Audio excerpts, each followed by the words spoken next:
नमस्कार, मैं हूं संजय शर्मा। आप देख रहे हैं 4 PM न्यूज़ नेटवर्क। 3 दिन पहले खबर छपी। खबर थी कि नवंबर के महीने में रिलायंस कैपिटल, जिसके मालिक अनिल अंबानी थे, वो बिक जाएगा। हिंदुजा ग्रुप इसको खरीद लेगा। तब मुझे याद आई इस शख्स की दास्तान।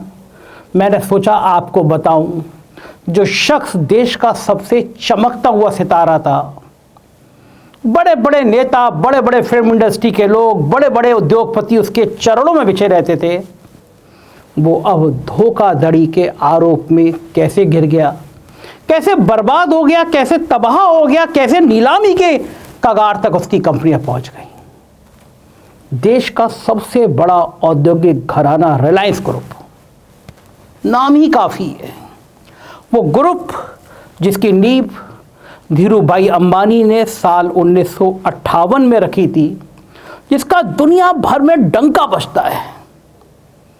जब तक धीरूभाई थे तब तक सब कुछ बढ़िया से चल रहा था। धीरूभाई के साथ उनके दोनों बेटे मुकेश अंबानी और ये साहब अनिल अंबानी दोनों मिलकर रिलायंस ग्रुप को चला रहे थे। लेकिन साल 2002 में धीरूभाई अंबानी का निधन हो गया। उनके निधन के कुछ महीनों बाद देश के सबसे बड़े उद्योग घराने में जंग छिड़ जाती है। कौन सा भाई कौन सी कंपनी संभालेगा, इस बात की जंग। और इसके बाद दोनों भाइयों के बीच कंपनियों का बंटवारा होता है। क्या रिश्ते होते हैं जो पैसे के खातिर भाई भाई को अलग कर देते हैं। देश का सबसे पैसे वाला परिवार, वहाँ भाइयों और भाइयों के बीच ऐसी जंग छिड़ जाती है। एक तरफ जहाँ बड़े बेटे मुकेश अंबानी को पुरानी बिजनेस संभालने का मौका मिलता है, इसमें पेट्रोकेमिकल, टेक्सटाइल, रिफाइनरी, तेल गैस, इन जैसे कारोबार शामिल होते हैं, तो वहीं दूसरे बेटे अनिल अंबानी के खाते में नए जमाने के बिजनेस आए। इसमें टेलीकॉम, फाइनेंस, एनर्जी, इस तरह के बिजनेस जैसे बड़े कारोबार शामिल थे। इसे सफलता की गारंटी माना जा रहा था। कंपनी के बंटवारे, इस बंटवारों के बाद कुछ सालों तक ठीक चलता रहा। अनिल अंबानी की चमक उन दिनों देखने को मिलती थी। मीडिया में हर तरफ अनिल अंबानी अनिल अंबानी अनिल अंबानी होता रहता था। अक्सर मीडिया मुंबई, दिल्ली में किसी मैराथन दौड़ में शामिल अनिल अंबानी की कंपनी, अनिल अंबानी के फोटो, उनके कारोबारी तरक्की के किस्से सुनाता रहता कि क्या शानदार आदमी है, क्या सराहनीय काम करता है, क्या ब्रांड है। बात बात में प्रेस कॉन्फ्रेंस करके अपने प्रोडक्ट की जानकारी मीडिया को देना अनिल अंबानी को बहुत पसंद था। चाहते थे टीवी चैनलों पर उनकी तारीफों के पुल बन जाए। दौर यहाँ तक आया कि अब वो टीवी चैनल उनकी बर्बादी की कहानियाँ बताने लगे। उस दौर में महानायक अमिताभ बच्चन और अमर सिंह से निकटता इतनी ज़्यादा थी, दोनों की फोटो छपती थी। शादी भी उस समय जमाने की चर्चित फिल्म स्टार टीना मुनीम से की। एक वक्त वो भी आया जब अनिल अंबानी दुनिया के 6ठे सबसे अमीर उद्योगपति थे। लेकिन वक्त पिक्चर देखिएगा, उसका गाना है कि वक्त की हर शय गुलाम, वक्त के दिन और रात। अनिल अंबानी अमर सिंह के साथ बर्बादी की उस रास्ते पर चल पड़े जो बर्बादी तक लाने के अलावा कोई दूसरा काम कर नहीं सकता था। अनिल अंबानी की आरकॉम दिवालिया होने के कगार पर पहुंच गई। कंपनी पर कर्ज बढ़ने लगा। हालात ये है कि आज वो दिवालिया हो चुके हैं। आज मैं बताता हूं आपको अनिल अंबानी की अर्श से फर्श तक की आने की पूरी कहानी।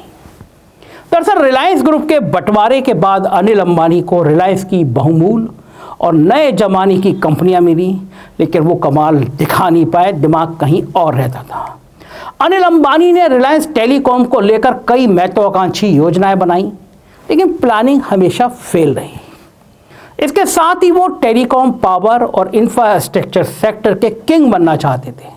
उन्होंने भारतीय बैंकों को खूब लोन लिया और फिर बहुत 420 तरीके से लिया, धोखाधड़ी करके लिया। अनिल अंबानी साल 2006 से 2008 के बीच देश के सबसे बड़े इंफ्रास्ट्रक्चर प्रोजेक्ट की बोली को लेकर व्यस्त थे। इसमें दादरी में गैस आधारित mega power project, metro train, कोयला आधारित मेगा पावर प्रोजेक्ट शामिल थे। बड़ा धूम मची हुई थी। अनिल अंबानी ने मनोरंजन की दुनिया, मनोरंजन के बिजनेस में बड़े पैमाने पर निवेश किया। उन्होंने Hollywood film maker Steven Spielberg की कंपनी ड्रीम वर्क को 83.5 करोड़ डॉलर में खरीद लिया। साल 2007 में अनिल अंबानी ने रिलायंस पावर के शेयर को बिक्री के लिए लॉन्च किया। अधिक प्रीमियम के बावजूद निवेशकों ने इसमें जोरदार उत्साह दिखाया। कंपनी के शेयरों की बिक्री और रिलायंस पावर की लिस्टिंग से अनिल अंबानी देश के अरबपतियों के लिस्ट में टॉप में शामिल हो गए। झटका हो गया, हर तरफ सिर्फ अनिल अंबानी, अनिल अंबानी और सिर्फ अनिल अंबानी। मगर साल 2007-8 में उनकी संपत्ति और मुकेश अंबानी के नेटवर्थ में बहुत कम अंतर था। लेकिन फिर अनिल अंबानी की हालत ऐसी हो गई कि उन्हें कर्ज चुकाने के लिए भी कर्ज लेना पड़ा। ग्लोबल मंदी से पहले अनिल अंबानी के ग्रुप की कंपनियों की मार्केट वैल्यू करीब 4 लाख करोड़ रुपए थी, लेकिन वो इस मुकाम पर टिके नहीं रह सके। उन्हें मिली कंपनी की बर्बादी में आर पावर और आर कॉम का जिक्र बेहद जरूरी है। इसे उदाहरण के तौर पर हम समझें तो अनिल अंबानी ने ऊर्जा क्षेत्र में टॉप की पहुंचने के लिए कई ऐसे प्रोजेक्ट में दांव लगाया जो कि एक आसान सा प्रोजेक्ट था, शासन प्रोजेक्ट था। इसकी लागत उस समय अनुमान से 1.45 लाख डॉलर ज़्यादा पहुंच गई। इस परियोजना की फंडिंग एडिशनल एक्टिविटी और देनदारों के कर्ज से हुई थी और कंपनी पर कर्ज 31,700 करोड़ रुपए से ज़्यादा हो गया। देनदारी बढ़ती चली गई, कर्ज बढ़ता चला गया, हाथ में कुछ नहीं आया। यह होता है वक्त। इसके अलावा टेलीकॉम सेक्टर में उनकी गलती ने उन्हें बर्बाद करने में अहम रोल प्ले किया। आरकॉम के जरिए अनिल अंबानी अमीरों की तकनीक लेकर गरीबों को सौंपने के काम में जुटे थे। इस समय उन्होंने CDMA आधारित नेटवर्क अपनाया जो GSM नेटवर्क के मुकाबले महंगा ज़्यादा था। तब के समय में आरकॉम का ARPU 80 रुपये था, जो हर समय इंडस्ट्री के औसत 120 रुपये से कम रहा था। इस तरह हर यूनिट पर आरकॉम को नुकसान उठाना पड़ा और वो आरकॉम 25,000 करोड़ से ज़्यादा के कर्ज तले दब गया। कर्ज का ये दर्द उस वक्त और भारी हो गया जब आरकॉम और एयरसेल के विलय में असफलता मिली। साल 2016 में आरकॉम और एयरसेल का विलय विफल रहा। बंटवारे के बाद अनिल अंबानी को रिलायंस की प्रॉफिट और ग्रोथ देने वाली कंपनियां मिली थीं, बहुत अच्छी कंपनियां मिली थीं। तेजी से बढ़ते नेटवर्क मार्केट में बड़ी हिस्सेदारी के साथ रिलायंस कम्युनिकेशन अनिल अंबानी के पोर्टफोलियो का एक महत्वपूर्ण हिस्सा था। हालांकि कंपनी ने 2G और 3G तक सीमित CDMA तकनीक पर दांव लगाया, जबकि दूरसंचार क्षेत्र का भविष्य एक अलग तकनीक LTE पर आधारित 4G में था। जब अंबानी बंधुओं के बीच गैर प्रतिस्पर्धा समझौते खत्म हो गए तो रिलायंस जियो ने बेहतर तकनीक के साथ इस क्षेत्र में प्रवेश किया और प्राइस वार शुरू किया। भाई भाइयों में जंग शुरू हुई। इससे रिलायंस कम्युनिकेशन समेत दूरसंचार कंपनियों की बाकी हालत बिगड़ती चली गई। सबकी वित्तीय हालत बिगड़ गई। प्रधानमंत्री जी मुकेश अंबानी की तरफ से कमजोर बैकअप योजनाओं के कारण बुकफील्ड की टावर बिक्री विफल रही। बकाया राशि, विभिन्न कानूनी चुनौतियों के कारण एयरसेल और रिलायंस जियो के साथ विलय सौदे विफल हो गए। वहीं अनिल अंबानी को 2G घोटाले में भी बहुत ज़बरदस्त कानूनी परेशानी का सामना करना पड़ा। उन पर सॉन टेलीकॉम लाइसेंस के फर्जी अधिग्रहण के आरोप थे। उन पर एरिक्सन के बकाया भुगतान मामले में जेल जाने का खतरा हो गया। लेकिन मुकेश अंबानी ने अंततः फर्ज निभाया, भाई का कर्ज अदा कर दिया।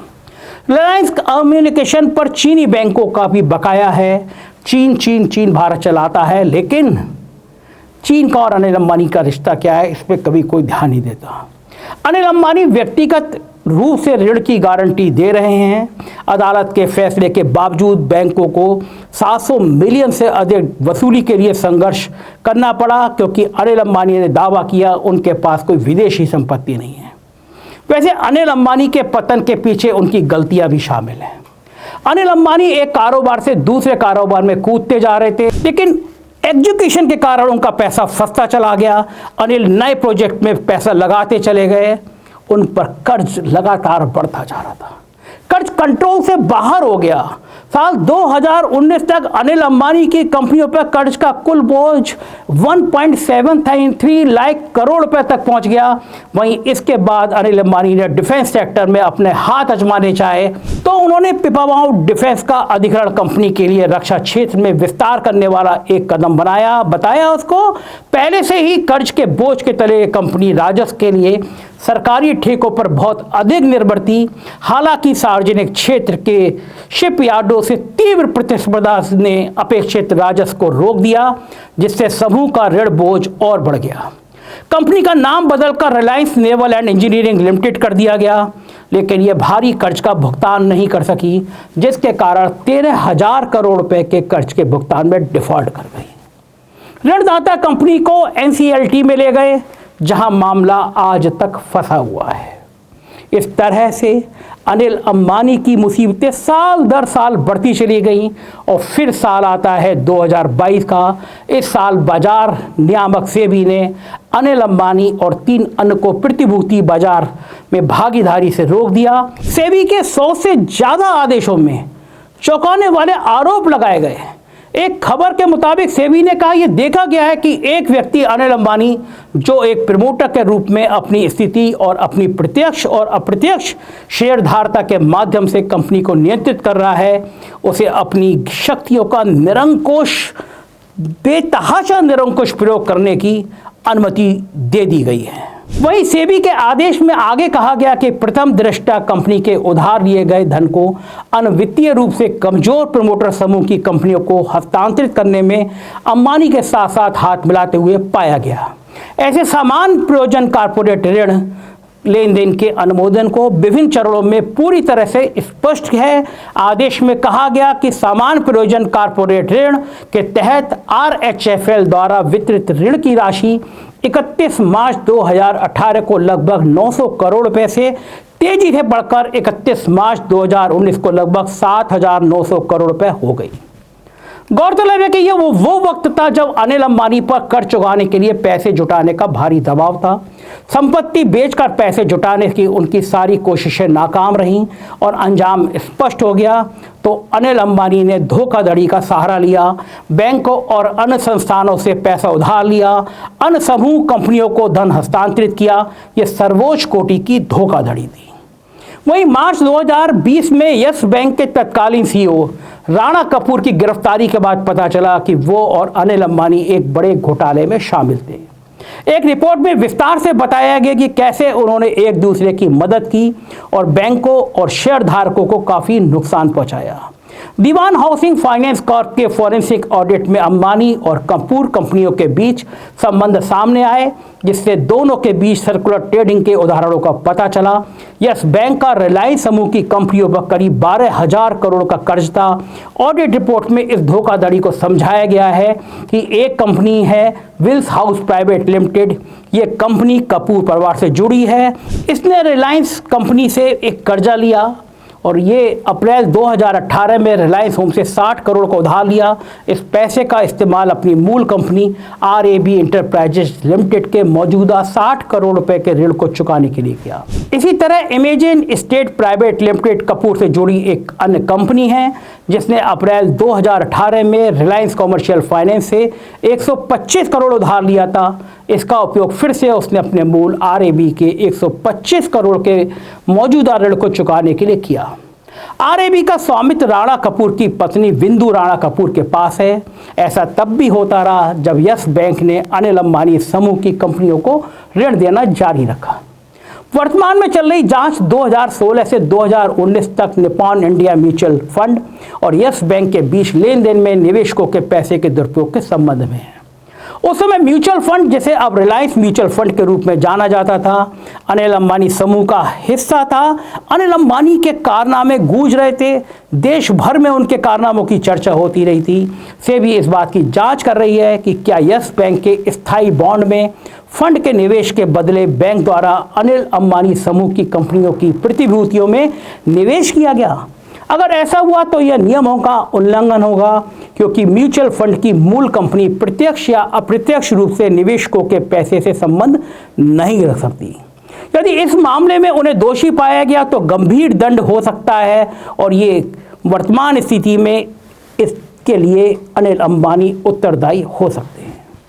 इस मामले का असर यह होगा कि बाजार नियम सख्त हो सकते हैं, हितों के टकराव, निवेश निर्णय से अनुचित प्रभाव पर सख्ती बढ़ सकती है। अनिल अंबानी की कंपनियां काफी सफलता के चरम पर पहुंच गई थी। साल 2008 में अनिल अंबानियों की मार्केट वैल्यू 4 लाख करोड़ रुपए के पार हो चुकी थी। वो साल 2019 में ये वैल्यू गिरकर मात्र 2,391 करोड़ रुपए रह गई। यही अनिल अंबानी बैंकों के कर्ज के बोझ तले दबे जा रहे थे। जो अनिल अंबानी 10 साल पहले तक दुनिया के अमीर उद्योगपति में से एक थे, वो अब कंगाली के कगार पर पहुंच चुके। कंपनी से खुद के दिवालियापन के रास्ते पर चलने का फैसला किया और ऐसा समय आया कि रिलायंस कम्युनिकेशन यानी आरकॉम ने खुद को दिवालिया घोषित कर दिया। इसके साथ ही साल 2008 में अनिल अंबानी 45 अरब डॉलर के साथ दुनिया के छठे सबसे अमीर उद्योगपति, जो साल 2019 में वो फोर्ब्स की सूची में भारत में 70वें नंबर पर बाहर हो गए। वहीं दुनिया के अरबपतियों में उनका नंबर 1349 पर था। अनिल अंबानी के पास 1.7 अरब की डॉलर थी और अब अनिल अंबानी अपनी गलतियों से सब गवा बैठे। ये कहानी मैंने आपको इसलिए बताई, ये कहानी सबक है। ये कहानी रिश्तों की दास्तान बताती है।